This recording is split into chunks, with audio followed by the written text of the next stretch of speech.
हरे कृष्णा।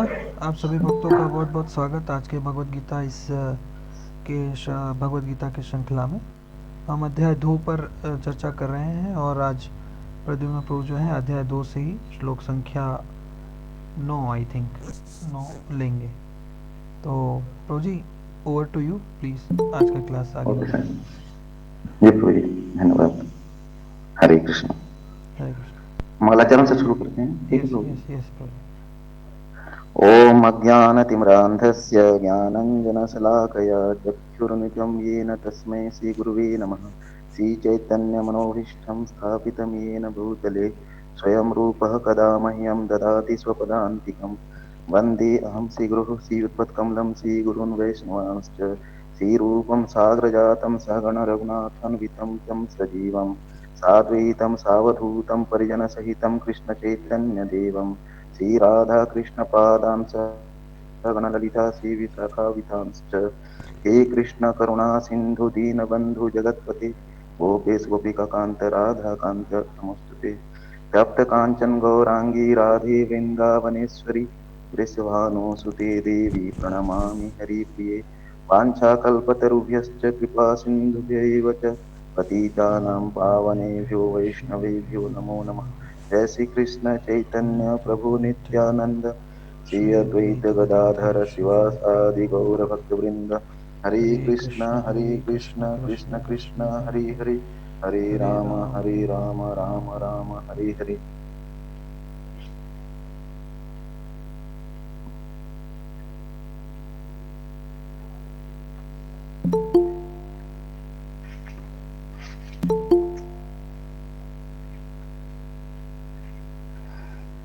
कल हमने श्लोक संख्या 9, 10 और 11 लिया था।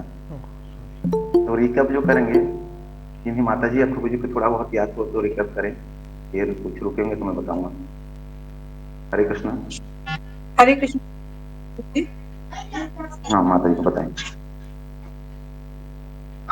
जी, कल प्रभु जी भगवान जो है अर्जुन को अब गुरु की तरह समझा रहे हैं कि जी जो वो इन लोगों को देख रहा है, वो सगे संबंधी जिसको मान रहा है, वो जो है वो जी शरीर के संबंध है। तो आत्मा के बारे में बता रहे हैं कि आत्मा का किसी से कोई संबंध नहीं होता है। जी, बहुत अच्छा माता जी, धन्यवाद बहुत बहुत। तो जैसे ही अर्जुन ने अपने बारे में सब कुछ भगवान को बताया कि मैं ऐसी ऐसी मेरी परिस्थिति है, मेरी ये कमजोरी है, तो उसके बाद वो अपना धनुष रख के चुप हो गया और नहीं लड़ूंगा ऐसा कहते हुए चुप हो गया। तो भगवान उसकी ओर देखते हैं और मुस्कुराते हुए गुरु की भूमिका में आते हैं और पहला ही उसको इनडायरेक्टली मूर्ख कहकर संबोधित करते हैं, है ना। असोच्यान सोचस्तम प्रज्ञावादश्च भाषस, मतलब तुम ऐसे विषय में चिंतित शोक कर रहे हो जिसके विषय में शोक ही नहीं करना चाहिए। जो ज्ञानी होते हैं, जो पंडित होते हैं, वो जो जीवित हैं या जो मृत हैं, दोनों के लिए ही शोक नहीं करते हैं। ये वाला श्लोक हम लिए थे और कल आत्मा के बारे में हम थोड़ा बहुत डिस्कशन किए थे कि मतलब आत्मा की जो प्रकृति कैसी है। जैसे डूबते हुए मनुष्य के लिए शोक करना चाहिए, ना कि उसके कपड़ों के लिए शोक करना चाहिए। तो उसी तरीके से हमें आत्मा के लिए शोक करना चाहिए, ना कि शारीरिक संबंधों के विषय में हमें चिंतन करना चाहिए। तो उसके बारे में हमने कल ये डिस्कस किया था, है ना। तो आज अगला श्लोक लेते हैं, है ना। माता जी हैं क्या पढ़ने के लिए? 12 नंबर श्लोक, 12वां नंबर श्लोक माता जी। न त्वेवाहं जातो नासं न त्वं नेमे जनाधिपा न चैव न भविष्यामः सर्वे वयमथ परम्।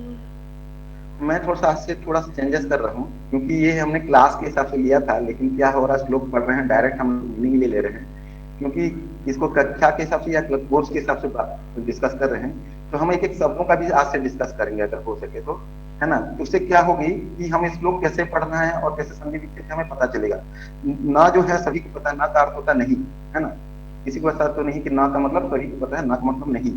तो इसमें तू एवा अहम, इसमें 3 शब्द हैं। न त्वेवा अहम, जिनके पास भी भगवत चाह देख सकते हैं। त्वेवा अहम, तू एव अहम, 3 शब्द हैं।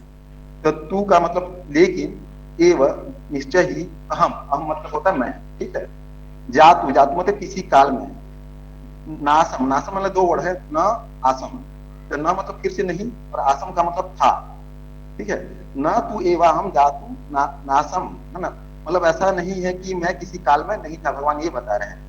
न त्वम, फिर बोलते हैं न त्वम, है ना, नहीं, त्वम मतलब तुम, जनाधिपा, और ये जो लोग हैं जितने भी राजागण हैं ये सब, है ना, न मतलब नहीं, त्वम तुम, न फिर से नहीं, इमे, ये सब ना, नेमे में दो वर्ड हैं, न इमे, तो न का मतलब नहीं और इमे मतलब ये सब, और जनाधिपा मतलब राजागण, है ना। फिर से भगवान कहते हैं न च एव, मतलब न कभी नहीं, च भी, एव निश्चय ही, न मतलब फिर से नहीं, है ना, न जहां भी आएगा वहां मतलब नहीं नहीं ही है। भविष्यामः रहेंगे, सर्वे वयम हम सब, अतः परम इससे आगे। भगवान यहाँ क्या बताना चाह रहे हैं कि मीनिंग ही ले लेते, माता जी मीनिंग पढ़ेंगे। हरे कृष्णा, शीतल माता जी नहीं क्या, या कोई और माता जी, शीतल माता जी हैं, पढ़ रही हूँ। प्लीज मीनिंग पढ़ी कभी माता जी, 2 मिनट में। कभी नहीं हुआ कि मैं ना रहा हूँ या तुम ना रहे हो, अथवा ये समस्त राजा ना रहे हो, और ना ऐसा है कि भविष्य में हम लोग नहीं रहेंगे। यहाँ भगवान साफ साफ बोल रहे हैं कि ये हमारी आत्मा के बारे में बता रहे हैं, या हमारे शारीरिक रूप में जब लेते हैं उसके बारे में बता रहे हैं। ऐसा कभी नहीं था कि हम नहीं थे, मतलब हम आत्मा के रूप में या कोई शरीर के रूप में हमेशा से थे, मतलब पहले भी थे, अभी भी हैं। अभी राजा दिख रहे हैं और मैं हूँ, तुम हो, सब अभी जैसे हम देख रहे हैं, और भविष्य में भी हम लोग रहेंगे, या तो कोई शरीर धारण करके रहेंगे या फिर आत्मा के रूप में रहेंगे भगवान के पास शाश्वतता। यहाँ भगवान बोल रहे हैं सभी रहेंगे। भगवान ने नहीं कहा कि यहाँ जितने हैं सब खत्म हो जाएंगे, मैं ही अकेला रहूंगा, है ना। भगवान ने कहीं ऐसा नहीं कहा कि मैं था, अभी हम सब हैं और आगे मैं ही रहूंगा, कोई नहीं रहेगा, ऐसा भगवान कहीं नहीं कहा। भगवान ने बोला कि हम सब थे, हम सब हैं और हम सब रहेंगे। इसका मतलब क्या हुआ कि सबका इंडिविजुअल जो एग्जिस्टेंस है, अस्तित्व है, वो पहले भी था, आज भी है और आगे भी रहेगा। ये अलग बात है कि या तो कोई शरीर धारण करके रहेंगे, कभी इंसान का शरीर है, कभी जानवर का शरीर है, किसी कीट पतंग का शरीर रहेगा, या फिर अगर हम इन चीजों से मुक्त हो चुके तो आत्मा के सामने भगवान के पास शाश्वत आनंद लेते रहेंगे, है ना। तो इसके जो तात्पर्य है 1.5 पेज में प्रभुपाद ने बहुत सुंदर लिखा है। इसमें बहुत सारी चीजों का हमारा जो डाउट है क्लियर होगा। जो मायावादी जो दर्शन है ना, मायावादी जैसे दर्शन है कि मृत्यु के बाद ये आत्माएं ब्रह्म ज्योति में विलीन होके वो अपना एग्जिस्टेंस खो देती है, अपना अस्तित्व खो देती हैं, उसके बारे में है। तो मैं ही पढ़ लेता हूँ, वो 1.5 पेज का है, किसी से पढ़ाना भी ठीक नहीं लग रहा मुझे, मैं पढ़ता हूँ। इसमें बहुत अच्छा, मतलब बहुत सारे डाउट इस श्लोक में होंगे, इसलिए मैं बोला था ये श्लोक अपने आप में आधा घंटे से ज्यादा लेने लायक है। कोशिश करूंगा मैं आधा घंटे में ये पूरा करना इस श्लोक का जो मीनिंग है। लेकिन इस श्लोक को हमें जानना इसलिए जरूरी है कि जो भौतिकतावादी हैं या जो नास्तिक हैं या जो मायावादी हैं, वो जो तर्क देते हैं, क्योंकि हम जब भगवद गीता को पढ़ते हैं तो हमें हर तरीके से हमारा जो ज्ञान है पूर्ण होना चाहिए। तो यहाँ पे रूपाल ने बहुत अच्छे से चीजों को एक्सप्लेन किया है, हम समझ पाएंगे कि क्या है, ठीक है। तात्पर्य रूपाल बताते हैं, वेदों में, कठोपनिषद में तथा श्वेताश्वेतर उपनिषद में भी कहा गया है कि जो श्री भगवान असंख्य जीवों के कर्म तथा कर्मफल के अनुसार उनकी अपनी अपनी परिस्थिति में पालक हैं, वही भगवान अंश में हर जीव के हृदय में वास कर रहे हैं। मतलब जो भगवान ये जो असंख्य जीव हैं, मतलब काउंटलेस जीव है, मतलब हम गिनती नहीं कर सकते, इंसान ही इतने हैं, फिर कीट पतंग हैं, पेड़ पौधे हैं, पेड़ पौधों में भी जीवन होता है ना। 84 लाख योनि है, मतलब एक व्यक्ति 84 लाख योनि लेते है, तो 84 लाख योनि, तो उसमें कितने सारे कीट पतंग हैं, कितने सारे पेड़ पौधे हैं, मतलब काउंटलेस है। इन सबको भगवान एक ही समय में पालन कर रहे हैं, सबका देख रेख कर रहे हैं ना। और ये बताया जा रहा है कि जो भगवान है ना इन सबका पालन कर रहे हैं, वही हर जीव के हृदय में विकास करते हैं। भगवान स्वयं भगवद्गीता में आगे लिखेंगे, सर्वस्व चाहम हृदय सन्निविष्टो। भगवान कहते हैं कि मैं सभी जीवों के हृदय में वास करता हूँ। भगवान कहीं ऐसा नहीं कहते कि मैं किसी जीव में भेदभाव करता हूँ। कुत्ता है तो मैं उसके शरीर में नहीं रहता, ऐसा नहीं कहा है भगवान। मैं खाली इंसानों के शरीर में रहता हूँ, या मैं हाथी के शरीर में रहता, चींटी के शरीर में नहीं रहता हूँ, ऐसा नहीं। सर्वस्व चाहम हृदय सन्निविष्टो, मतलब भगवान ने संपूर्णता में कहा है जितने भी टाइप के आप जीव दे रहे हैं, इस सभी जीवों के हृदय में मैं वास करता हूँ। भगवान आगे श्लोक में हम पढ़ेंगे तो यहाँ वही कहा गया है, कठोपनिषद भी यही बोल रही है कि जो श्री भगवान है, जो असंख्य जीवों का जो पालन पोषण कर रहे हैं, वो सबके हृदय में परमात्मा स्वरूप भी वही भगवान है, ठीक है। केवल साधु पुरुष जो एक ही ईश्वर को भीतर बाहर देख सकते हैं, पूर्ण एवं शाश्वत शांति को प्राप्त करते हैं। यहाँ कठोपनिषद का एक श्लोक लिया गया है कि जो भगवान को बाहर भी और अंदर भी जो भगवान का दर्शन कर पा रहे हैं, वही एक ही भगवान को वही एक्चुअली में दर्शन कर पा रहे हैं। और जो दोनों में भिन्नता कर रहे हैं कि अंदर जो भगवान है परमात्मा के रूप में और जो बाहर है उनमें जो भिन्नता कर रहा है उसमें पूर्ण ज्ञान है नहीं। और जो इस तरीके से देखता है वही एक्चुअली शांति प्राप्त कर पाता है, क्योंकि वो देख रहा है कि मेरे भीतर जो भगवान है वही भगवान बाहर भी है ना। एक श्लोक लिया गया है कठोपनिषद का, नित्यो नित्यानाम चेतनः चेतनानाम एको बहुना यो विदधाति कामाम तमा आतस्थम ये अनुपश्यन्ति धीराः तेषां शांति शाश्वती नेतिर्षाम्। इसका मतलब भी नियर अबाउट सेम है और ये फिलोसॉफिकल है इसका मीनिंग। इसका मीनिंग अगर मैं समझाने जाऊंगा तो इसका मीनिंग ही आधा घंटा लग जाएगा मुझे, 15 मिनट लग जाएगा, क्योंकि ये बड़ा ही फिलोसॉफिकल मीनिंग है। इसलिए प्रभुपाद ने भी इसका मीनिंग डिटेल में नहीं लिखा, शॉर्ट में यही लिख दिया है इन्होंने कि केवल साधु पुरुष जो एक ही ईश्वर को भीतर बाहर देख सकते हैं पूर्ण एवं शाश्वत शांति प्राप्त कर पाते हैं। तो हम खाली इतना ही इस श्लोक के बारे में समझते हैं, इसका ज्यादा डिटेल नहीं जाएंगे अभी। जो वैदिक ज्ञान अर्जुन को प्रदान किया गया वही विश्व के उन समस्त पुरुषों को प्रदान किया जाता है जो विद्वान होने का दावा तो करते हैं किंतु जिनकी ज्ञान राशि न्यून है। ठीक है, वो लोग दावा करते हैं हम बहुत ज्ञानी हैं लेकिन उनकी ज्ञान राशि न्यून है। कैसी न्यून है मैं एक उदाहरण देकर बताऊंगा, थोड़ा सा और ले जाते हैं इसको। भगवान यहाँ यह स्पष्ट कहते हैं कि वे स्वयं अर्जुन तथा युद्ध भूमि में एकत्र सारे राजा शाश्वत प्राणी हैं। समझ रहे, सभी जीव जितने भी राजा हैं सभी लोग शाश्वत प्राणी हैं और इन जीवों की बद्ध तथा मुक्त अवस्थाओं में भगवान ही एकमात्र उनके पालक है। चाहे ये बद्ध अवस्था में किसी शरीर धारण कर रखे हों या मुक्त अवस्था में जब आत्मा में रहे, दोनों ही अवस्था में भगवान ही उनके पालक हैं। भगवान परम पुरुष हैं तथा भगवान का कृष्ण अर्जुन एवं वहां पर एकत्र सारे राजागण शाश्वत पुरुष हैं। ऐसा नहीं है कि ये भूतकाल में प्राणियों के रूप में अलग अलग उपस्थित नहीं थे, और ऐसा भी नहीं है कि ये शाश्वत पुरुष बने नहीं रहेंगे, मतलब आगे भी बने रहेंगे। उनका अस्तित्व भूतकाल में था और भविष्य में भी निर्बाध रूप से बना रहेगा, अतः किसी के लिए शोक करने की कोई बात नहीं है। जब इनका अस्तित्व पहले भी था, आज भी है और फ्यूचर में भी, तब भविष्य में भी इनका अस्तित्व बना रहेगा। जब अस्तित्व ही बना रहेगा, वो अस्तित्व जब समाप्ति नहीं हो रही है, उनकी चिंता करने की कोई बात है ही नहीं। यहाँ यह मायावादी सिद्धांत कि मुक्ति के बाद आत्मा माया के आवरण से पृथक होकर निराकार ब्रह्म में लीन हो जाएगा और अपना अस्तित्व खो देगा, यहाँ पर परम अधिकारी भगवान कृष्ण द्वारा पुष्ट नहीं हो पाता। प्रभुपाद ने बहुत सारे आगे भी बोला है। यहाँ मैं 2-3 छोटे छोटे एग्जाम्पल लूंगा। एक्चुअली क्या हो रही है, जो मायावादी हैं या जो भी लोग हैं, ये अपने अपने छोटे से बुद्धि से चीजों की कल्पना कर रहे हैं। भगवान भगवत गीता में क्या करें, हम भगवान को तो ध्यान ही नहीं दे रहे, भगवान को तो पहले हम किनारे कर दे रहे हैं और अपनी बुद्धि लगा रहे हैं। जिनकी जो बुद्धि किस तरीके की बुद्धि मैं बताऊं, कुआं किसने देखा है?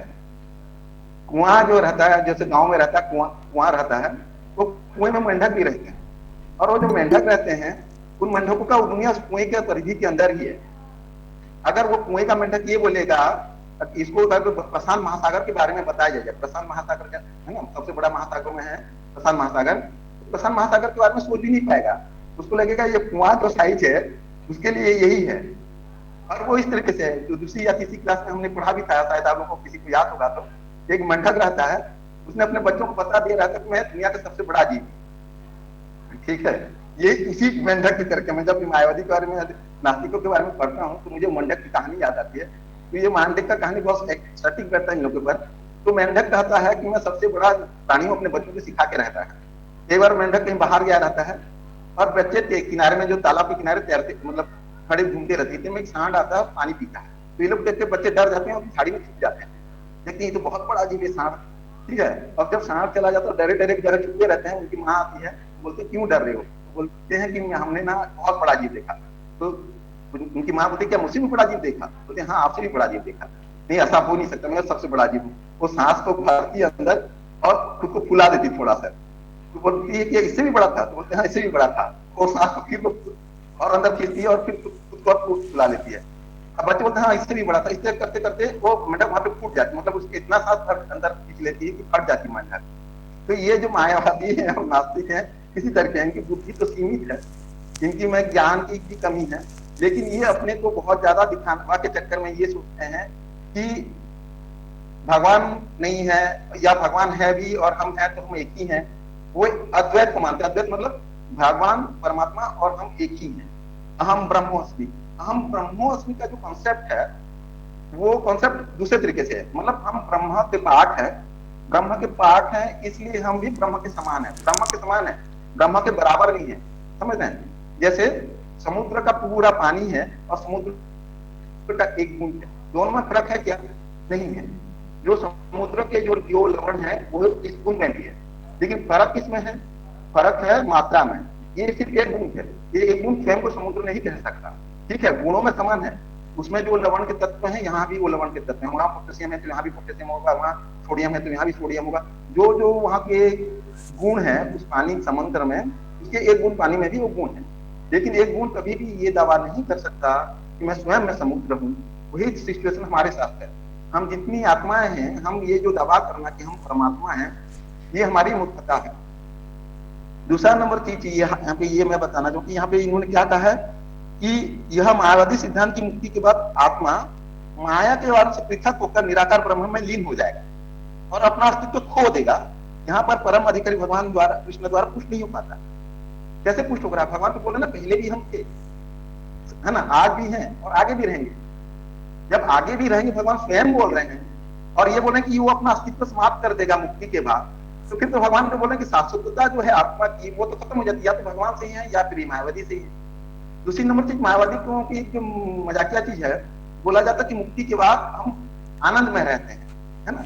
अगर मैं एक शरीर हूँ और मुझे रसगुल्ला खाना है, तो जब तक मैं शरीर हूँ तो शरीर रसगुल्ले का मैं आनंद या जो भी इंद्रिय तृप्ति की मैं आनंद ले सकता हूँ। अगर मैं ये शरीर को खो दूंगा तो क्या मैं उसका रसगुल्ले का या कोई भी चीज का मैं आनंद ले सकता हूँ? नहीं ले सकता हूँ। उसी तरीके से मतलब मुझे किसी चीज का आनंद लेने के लिए कोई अस्तित्व चाहिए, चाहे वो शारीरिक रूप में ही क्यों ना हो। उसी तरीके से जब हम बोलते हैं परमानंद हो पाते हैं मुक्ति के बाद, मुक्ति के बाद परमानंद आप तब पाओगे ना जब आपका एग्जिस्टेंस है। आप तो बोलो कि आपका अस्तित्व ही खो दिया, मतलब आप उसमें मिल गए उनके जो ब्रह्म ज्योति में। जब आप अपना एग्जिस्टेंस ही खो दिए तो आप परमानंद किस तरीके से पा रहे हो? परमानंद पाने के लिए आपका स्वयं का अस्तित्व होना जरूरी है। अब दूसरा कोई रसगुल्ला खा रहा होगा, उसके टेस्ट आप नहीं आनंद उठा पाएंगे ना। अगर कोई दूसरा व्यक्ति परमानंद में है तो हम क्या परमानंद पा सकते हैं? नहीं पा सकते हैं। तो ये यहाँ पे भी मायावादी टोटली फेल हो जाती है, इनका कोई जवाब ही नहीं हो पाती इस टाइप के तर्कों का। तो प्रभुपाद जो है बहुत अच्छे से इनके तर्कों को टालते हैं, जैसे कि जो मायावादी सिद्धांत है। और मायावादी सोचते हैं भगवान से भी आगे है, और समाज में भी आज की डेट में यही कुरीतियां फैली। उन्होंने किसी ने भगवद गीता पढ़ा नहीं है, सबने अपना अपना फिलोसफी तैयार करके बैठ गए हैं। अब जब भगवान को नहीं पढ़ोगे, और अगर आप भगवान को अपने समान मान लोगे, मान लीजिए ये मान भी लिए कि भगवान और हम एक हैं, ठीक है, मतलब भगवान फिर एक सामान्य व्यक्ति हो गए, भगवान तो फिर मतलब वो पूर्ण परमात्मा नहीं है। अगर वो सामान्य व्यक्ति हैं तो वो अगर सामान्य व्यक्ति हैं तो उनमें भी वो सभी कमियां हैं जो एक सामान्य व्यक्ति में पाई जाती है। उनकी भी इंद्रियां सीमित हो जाएंगी, है ना, उनकी भी इंद्रियां सीमित हो जाएंगी। उनमें भी बहुत सारे जो है चीटिंग प्रवृत्ति रहेगी, और बहुत सारे उनमें भी वो सभी समस्या रहेंगी जो हमारे अंदर है। हमारी जो विस्मृति बहुत जल्दी हम भूल जाते हैं किसी चीज, लेकिन भगवान में जैसा है क्या? एक आगे जैसा हम पढ़ेंगे, भगवान बोलते हैं कि ये ज्ञान मैंने करोड़ों वर्ष पूर्व सूर्यदेव को दिया था। तो अर्जुन उनसे पूछते हैं, भगवान आप तो मुझे अभी बोल दे रहे हैं प्रवचन, है ना, जो भी बता रहे हैं भगवद गीता के बारे में, आप बोल रहे हैं कि आप सूर्यदेव को दिए थे, ऐसा कैसे हो सकता है?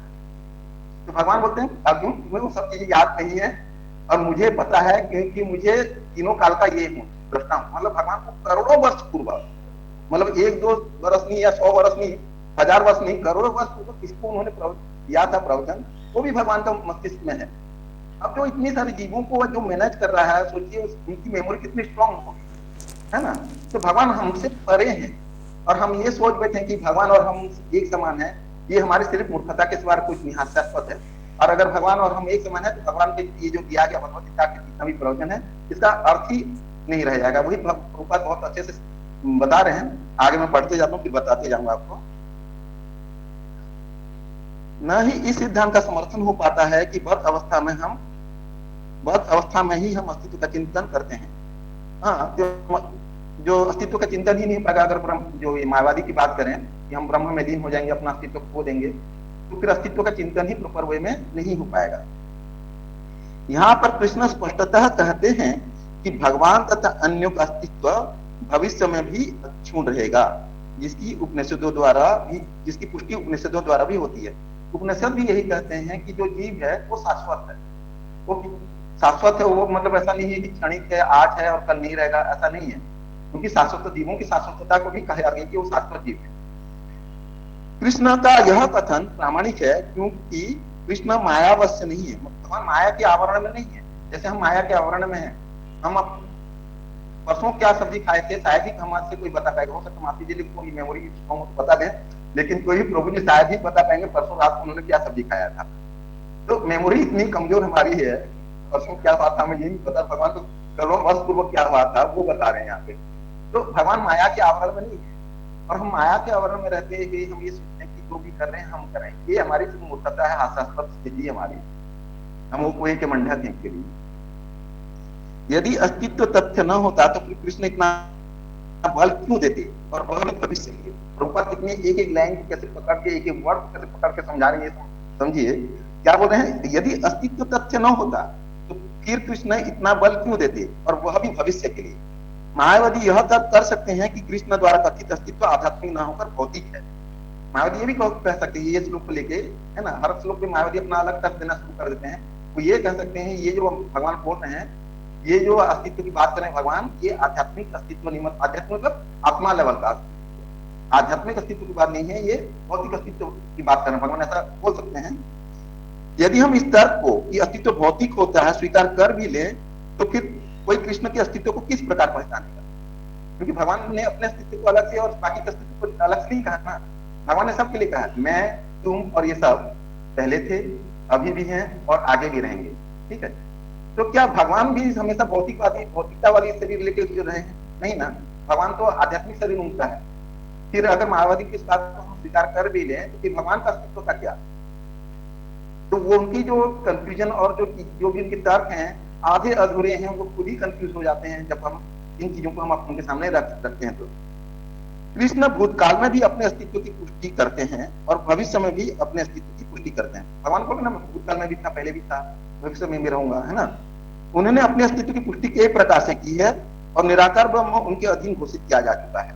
जो निराकार ब्रह्म जिसकी बात करते हैं उनके अधीन है, उनसे परे नहीं है कोई चीज। मत्तः नान्यतरम किंचित अस्ति धनंजय, भगवान बोलते हैं मुझसे परे कोई भी सत्य नहीं, भगवान बोलते हैं। और जो भी चीज हम देखते हैं सब भगवान के अधीन है, चाहे प्रकृति हो, जीव हो, जितने भी हम देवी देवता देखते हैं सब भगवान के अधीन है। तो उसी तरीके से जो निराकार ब्रह्म है वो भी भगवान के ही अधीन है। कृष्ण सदा सर्वदा अपने अस्तित्व बनाए रहे हैं। यदि उन्हें सामान्य चेतना वाले सामान्य व्यक्ति के रूप में माना जाता है तो प्रामाणिक शास्त्र के रूप में उनकी भगवत गीता की कोई महत्ता नहीं है। अगर हम उनको साधारण पुरुष मान लें कि ये जो भगवत गीता को हम प्रामाणिक शास्त्र मान रहे हैं, तो इसकी कोई महत्ता नहीं रह जाएगी, क्योंकि जैसे ही हम उनको सामान्य व्यक्ति मान लेंगे भगवान कृष्ण को, तो उनमें भी वो सब कमियां अपने आप होनी चाहिए जो सामान्य व्यक्ति में होती है, जो कि भगवान में वो कमियां है नहीं, तो फिर वो सामान्य व्यक्ति है ही नहीं। जो करोड़ों करोड़ वर्षों पूर्व अब पता नहीं हजारों जन्मों का हर चीज जिनको याद है, जो त्रिकालदर्शी हैं, जिनके में हर तरीके से सर्वगुण संपन्न है ना, तो उनको अगर हम सामान्य व्यक्ति मान लें तो फिर भगवत की महत्ता खत्म हो जाती है, क्योंकि भगवत ऐसा व्यक्ति दे ही नहीं सकता। प्रभुपाद बोलते हैं, आगे पढ़ लेते हैं समझ में आ जाएगा। एक सामान्य व्यक्ति मनुष्य के 4 अवगुणों के कारण श्रवण करने योग्य शिक्षा देने में असमर्थ रहता है, समझ रहे हैं। एक जो सामान्य व्यक्ति रहता है उसमें 4 अवगुण रहते हैं, कई बार हम डिस्कस कर सकते हैं कि हमारी बुद्धि लिमिटेड है, ये सब जो है ना, हमारी इंद्रियां सीमित है, हम धोखा देते हैं, धोखा खाते हैं, लेकिन जो हमारी जो अवगुण है, इस अवगुणों के कारण कोई भी जो ये है क्या बोलते हैं सामान्य व्यक्ति श्रवण करने योग्य शिक्षा देने में असमर्थ रहता है। ठीक है, जो श्रवण कर सके, कुछ ज्ञान मिल सके, इस तरह की शिक्षा देने में असमर्थ रहता है। गीता ऐसे साहित्य से ऊपर है, कोई भी संसारिक ग्रंथ गीता की तुलना नहीं कर सकता। कोई भी संसारिक ग्रंथ, जो सांसारिक ग्रंथ होते हैं ना जितने भी, वो गीता की तुलना नहीं कर सकते, क्योंकि उन संसारिक ग्रंथों जो भी ग्रंथ हैं वो आए दिन उसमें परिवर्तन होता रहता है। लेकिन गीता की जो प्रासंगिकता, जो भी महत्व है कल था, वो प्रासंगिकता आज भी है और आगे भी बना रहेगा। ये हर काल और समय में इसी प्रासंगिकता जैसी तैसी है, इसमें कोई परिवर्तन नहीं, क्योंकि ये परफेक्ट है। जो वो परफेक्ट, उसमें कोई परिवर्तन नहीं होता है। इसमें कहीं नहीं कहा गया कि शायद ऐसा हो ना, जैसे साइंटिस्ट कहते हैं इट में भी मतलब ये हो सकता है, दे आर नॉट कंफर्म, मतलब कंफर्म नहीं होते। कोई भी थ्योरी लाते हैं साइंटिस्ट भी, है ना, वो थ्योरी को में भी करके लगा के छोड़ देते हैं, मतलब वो खुद तैयार नहीं है या कंफर्म नहीं है कि ये चीज जो मैं बोल रहा हूँ कंप्लीट या सही है परफेक्टली। तभी तो उनके जो नियम जो भी लाते रहते चेंजेस होते रहते। लेकिन भगवत गीता में ऐसा है क्या? भगवत गीता में भगवान कहीं पे भी नहीं लिखे हैं कि शायद ऐसा होता है ना, भगवान कहीं भी ऐसा नहीं लिखे। भगवान बोले ये है तो ये है। भगवान बोले अगर हम कल थे, आज हैं और कल रहेंगे, फिर मतलब ठोक के बोले कि ये है ही, यहाँ कहीं भी शायद में भी वाला सवाल ही नहीं उठता है। श्री कृष्ण को सामान्य व्यक्ति मान लेने पर गीता की सारी महत्ता जाती रहती है। मायावादियों का तर्क है कि इस श्लोक में वर्णित द्वैत लौकिक है और शरीर के लिए प्रयुक्त हुआ है। समझ रहे हैं? मायावादियों का तर्क है कि इस श्लोक में वर्णित द्वैत, इसमें जो द्वैत दिखाने की कोशिश की गई है, द्वैत कैसे कैसे दिखाने की कोशिश की गई, भगवान का एग्जिस्टेंस अलग, हर व्यक्ति का एग्जिस्टेंस अलग, हर व्यक्ति का अपना अपना जो अस्तित्व बताई गई है ना, वो शरीर के लिए प्रयुक्त हुआ है। तो शरीर के लिए प्रयुक्त हुआ तो क्या भगवान जो बोले कल भी था, आज भी है, आगे भी रहेगा, तो हमेशा शरीर के लिए तो नहीं हो सकता होगी। तो किंतु इससे पहले वाले श्लोक में, इसी पहले वाले श्लोक जो आप किए थे, है ना, गतासुन गतासुन न अनुशोचन्ति पंडित, जस्ट पहला लगता है श्लोक, उसमें बोलते हैं जो जीवित है या जो चले गए हैं उनके लिए शोक करने की आवश्यकता नहीं। मतलब वहां भगवान ध्यात्म बुद्धि को टोटली मना कर रहे हैं। पहले श्लोक में ध्यात्म बुद्धि को मना करें और अगले श्लोक को ध्यात्म बुद्धि से जोड़ते हुए भगवान श्लोक को नहीं बोलेंगे ना। तो वही चीज प्रभु आज यहाँ बोलते हैं, किंतु इससे पहले वाले श्लोक में ऐसी ध्यात्म बुद्धि की निंदा की गई है ना। तो अगर निंदा की गई है तो इस श्लोक में शरीर के लिए इस श्लोक को प्रयोग नहीं हुआ है, वो आत्मा लेवल में भी इस श्लोक को प्रयोग किया गया है। एक बार जीवों की ध्यात्म बुद्धि की निंदा करने के बाद यह कैसे संभव है कि कृष्ण पुनः शरीर पर किसी वक्तव्य को दोहराते, है ना। एक बार उन्होंने ध्यात्म बुद्धि को तिरस्कृत किया तो दूसरा श्लोक में कैसे उसी चीज को दोहराएंगे नहीं ना। ये जो यहाँ पे बोलेंगे है कि हम थे हैं और रहेंगे, ये देह वाले शरीर के लिए खाली नहीं कही गई, ये देह से परे आत्मा लेवल के शरीर के लिए, मतलब जो आध्यात्मिक शरीर है, जो आत्मा है, उसके बारे में कही गई है। ठीक है। अतः यह अस्तित्व आध्यात्मिक आधार पर स्थापित है और इसकी पुष्टि रामनामाचार्य तथा अन्य आचार्यों ने भी की है। ठीक है। प्रभुपाद ये बोल रहे हैं कि दूसरे भी जो बड़े बड़े आचार्य हैं, रामानुचार्य जो श्री संप्रदाय के हैं और जो भी आचार्य हैं, है ना, उन्होंने भी ये इन चीजों की पुष्टि की है।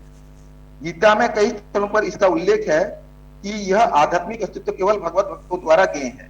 ठीक है। भगवान एक जगह बोलते हैं भक्त्या माम अभिजानाति यावंश च अस्मि, मतलब भगवान बोलते हैं कि केवल भक्ति द्वारा मैं जैसा हूँ वैसी आप जान सकते हो। इनफैक्ट भगवान ने भगवत गीता में कई जगह 2-3 जगह और भी लिखा है कि जो भक्त होते हैं वो ही इस ज्ञान के रहस्य को पूरी तरीके से तत्वतः समझ सकते हैं। समझ रहे हैं? जो ज्ञान के रहस्य को कौन समझ सकता है? जो भक्त हैं। जो अभक्त टाइप के हैं, जो मायावादी टाइप के मिथ्याचार आचरण लेके बैठे हैं, जो स्वयं को ब्रह्म मान बैठे हैं, वो सिर्फ कंफ्यूज रहेंगे। वो अपने जीवन में कभी ना तो स्वयं क्लियर रह पाएंगे अपने जीवन में किसी कॉन्सेप्ट को लेकर, ना ही दूसरे को कॉन्सेप्ट में क्लियर कर सकते हैं। वो स्वयं कंफ्यूज रहेंगे, मतलब शंकाग्रस्त रहेंगे और दूसरों को भी शंकाग्रस्त में डालते रहेंगे। गीता में कई स्थल पर इसका उल्लेख है कि यह आध्यात्मिक अस्तित्व केवल भगवत भक्तों द्वारा ज्ञेय है। जो लोग भगवान कृष्ण का विरोध करते हैं उनकी इस महान साहित्य तक पहुंच नहीं है। जो लोग भगवान कृष्ण का विरोध करते हैं उनकी इस महान साहित्य तक पहुंच नहीं हो पाती।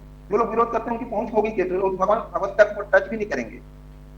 जो लोग भगवान का विरोध करते हैं वो भगवान की तक टच भी नहीं करेंगे, और टच नहीं करेंगे तो उनको ज्ञान कैसे मिले। और पढ़ भी लिए, मान लीजिए जैसे अभी एक ने मुझे बोला था, राजनीति तक के आदमी ने मुझसे लिया, बोलता ठीक है दीजिए, ये राजनीति में हमारा काम आता है, इसलिए वो जोर जबरदस्ती भगवत को लिया और राजनीतिक परिप्रेक्ष्य में उसको पढ़ेगा। तो इसमें उसको क्या मिलेगा? उसको आत्मा लेवल के ज्ञान उसको प्राप्त हो ही नहीं पाएगा। वो उन श्लोकों पर फोकस करने जाएगा जो उसको राजनीति चीजों में उसको हेल्प करेगी। समझ रहे हैं? तो वो इन चीजों को प्राप्त कभी भी उस ज्ञान को ठीक तरीके से समझ ही नहीं पाएगा।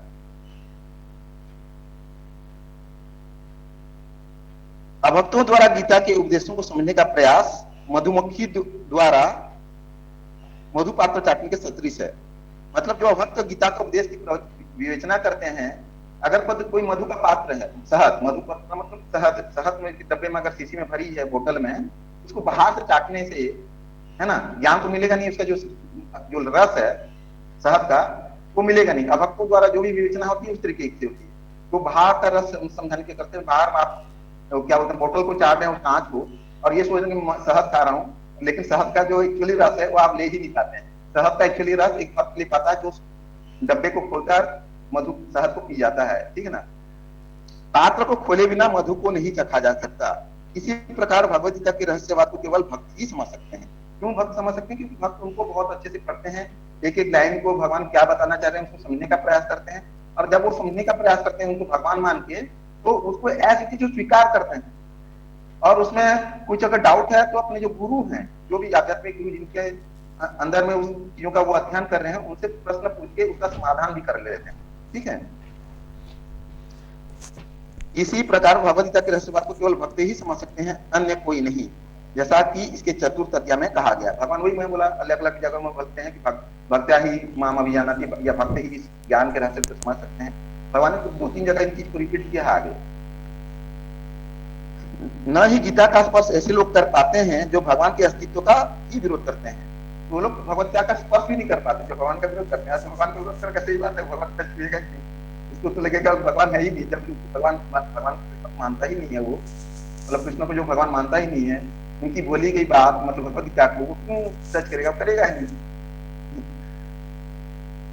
अतः मायावादियों द्वारा गीता की व्याख्या मानो समग्र सत्य का सरासर भ्रामक निरूपण।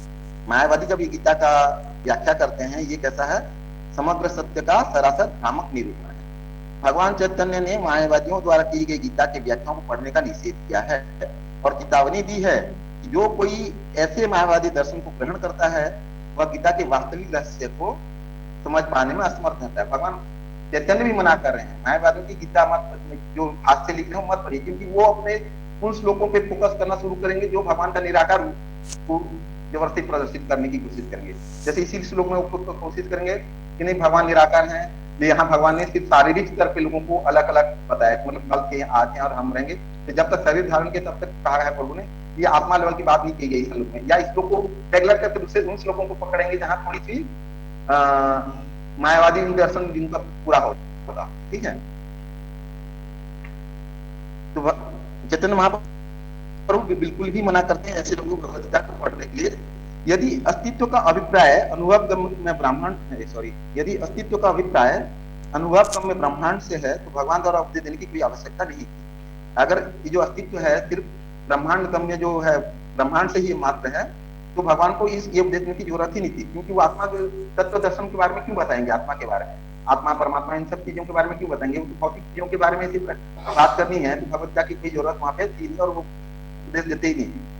आत्मा तथा परमात्मा का द्वैत शाश्वत तथ्य है और इसकी पुष्टि वेदों द्वारा होती है, जैसा कि ऊपर कहा जा चुका है। इस तरीके से आज ये श्लोक खत्म होता है। यहाँ मैं थोड़ा सा एक चीज और बताना चाहूंगा, एक छोटा सा उदाहरण देना चाहूंगा। भगवद गीता बहुत सारे लोग लिखते हैं, लेकिन जितने भी बोलते हैं 700+ एडिशन है, अलग अलग टाइप के लोगों ने लिखे हैं, है ना। तो ये जो एडिशन अलग अलग टाइप के लोग लिखे हैं, अगर एक अभक्त तक हम सुनते हैं या पढ़ते हैं तो इसका प्रभाव कैसे डाल पड़ेगा पता है। दूध होता है ना, दूध अगर हम पियेंगे तो दूध के जो गुण है हमें मिलेगा, लेकिन उस दूध को अगर किसी सर्प ने, शायद ये उदाहरण आप लोगों ने सुना होगा, फिर भी मैं सुनाने जा रहा हूँ। अगर उस दूध को किसी सर्प ने टच कर रखा, मतलब ग्रहण कर रखा है कुछ गुण या कुछ, है ना, क्या हम पी पाएंगे? क्या उस दूध में वही गुण रहेगा? भले ही दूध में उस गुण रहे ना रहे, लेकिन सांप का जहर भी उस दूध में मिल चुका है, और जैसे ही उस दूध को हम पियेंगे हम भी समाप्त हो जाएंगे। तो क्योंकि सांप का मुंह लगने से वो दूध पीने योग्य नहीं रहेगी, भले दूध की कुछ क्वालिटी सेम रहे, लेकिन उसमें विष की मात्रा मिल चुकी है, तो उस दूध को हम पियेंगे तो क्या हो रहेगा, हमारे पर उसका नकारात्मक प्रभाव पड़ेगा। इसी तरीके से मायावादी और नास्तिक टाइप के लोगों की जब हम भगवद गीता पढ़ते हैं, हम स्वयं चकरा जाते हैं और हम खुद अध्यात्म से दूर होते हैं। जैसे वो खुद अध्यात्म से दूर हो रखे हैं, खुद अपने जीवन में कंफ्यूज हो रखे हैं, है ना। इसलिए भगवान बोलते हैं संशयात्मा विनश्यति। अगर जिसमें थोड़ी सी भी संशय है भगवद किसी भी विषय में, संशयात्मा के बाद भगवान ने बहुत आगे अच्छा कहा है, जो भी संशय लेके चलते हैं, ये जो मायावादी हैं या बाकी लोग भी हैं, ये लोग विनाशी होना है। भगवान बोलते हैं ऐसे लोगों में क्षिपामि अजस्रम अशुभान लोकान, ऐसे मूर्खों को अशुभ लोगों में बार बार भगवान डालते रहते हैं, क्योंकि ये इनकी बुद्धि एक तो स्वयं विवेचना करके स्वयं ही संशय में ग्रस्त है और दूसरों को भी संशय ग्रस्त करने में लगे हैं। ठीक है, आप अपने तक सीमित रखिए अपने ज्ञान को, अगर आप क्लियर नहीं है, लोग दूसरों को भ्रमित करने की क्या जरूरत है, और आपका ज्ञान उतना परफेक्ट नहीं है तो भगवान को तिरस्कृत करके भगवान को पूर्ण ब्रह्म बिना माने अपना ही विवेचना करना मूर्खता के सिवा और कुछ भी नहीं है। इसलिए देखिए जितने भी आज के दिन में फॉरेनर हैं, चाहे इंडियन में भी है, प्रभुपाद के भगवद गीता पढ़ के ही क्यों भक्त बन रहे हैं, और भी तो भगवद गीता है उनकी पढ़ के क्यों नहीं बन रहे हैं? इसका कारण यही है, बाकी जो पढ़ रहे हैं वो भ्रमित हैं। मेरा ही एक मित्र है, पता नहीं कितने साल भगवत गीता पढ़ा है कहाँ से, और इतना आए दिन कंफ्यूज रहता है, अपना कुछ क्वेश्चन पूछता रहता है। 50 भगवत गीता जाने की जरूरत नहीं है। ये जो प्रभुपाद ने बोला है और भगवान ने जो बोला है एज इट इज, यथारूप जैसा है वैसा, कोई बिना तोड़े मरोड़े, भगवान जैसा बोल रहे हैं हम उनको वैसा ही बताने की कोशिश कर रहे हैं। तो अगर आप हम हर एक श्लोक को उसी तरीके से कोई बता रहा है तो वो हमारे लिए श्रेष्ठकर है। वो दूध जो है, वो दूध की जो संपूर्ण क्वालिटी है वो हमें प्राप्त होगी। इस तरीके से मैं आज का यहीं अपने शब्दों को विराम देना चाहूंगा। कोई प्रश्न है तो पूछ सकते हैं। हरे कृष्ण।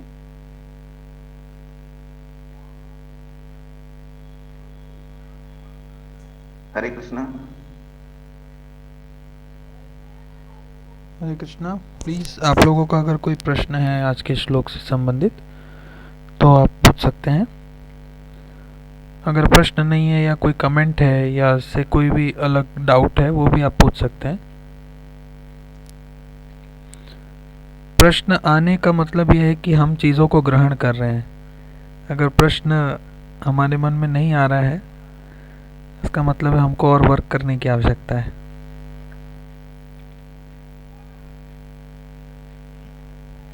एनीवेज कोई बात नहीं। प्रभु जी आज लगता है कोई प्रश्न नहीं है किसी भक्त का, तो हम यहीं पे विराम करते हैं। ठीक है। हरे कृष्ण। हरे कृष्णा। जगत गुरु श्रील प्रभुपाद की जय। जय।